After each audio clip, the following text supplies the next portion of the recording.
La fonction de conseillère agricole consiste dans un premier temps à acquérir des données pour pouvoir ensuite donc assurer un conseil aux agriculteurs. C'est améliorer leurs pratiques techniques et également économiques.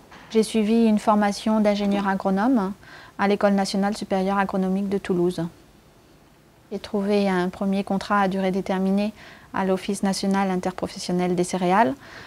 Ensuite, j'ai trouvé un poste à la Chambre d'agriculture en tant que conseillère agricole. Les tâches les plus courantes, c'est de mettre en place des essais d'expérimentation. Une fois qu'on a les résultats des essais, on rédige donc des comptes rendus et on réalise également des réunions où on va présenter les conclusions à retenir pour améliorer les pratiques culturales des agriculteurs. Une journée type va commencer au bureau où on va récupérer les mails, les messages que l'on a sur la messagerie, où on va prendre des rendez-vous. Ensuite, ça va être d'aller sur le terrain et de rencontrer les agriculteurs, ou alors, en fonction des journées, d'aller dans les parcelles d'essais pour mettre en place les essais.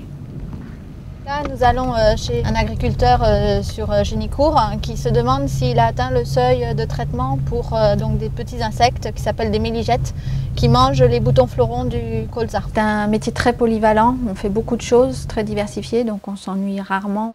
Les inconvénients donc, du métier de conseillère agricole, c'est qu'il faut une grande disponibilité pour toujours être capable de répondre à la demande des agriculteurs.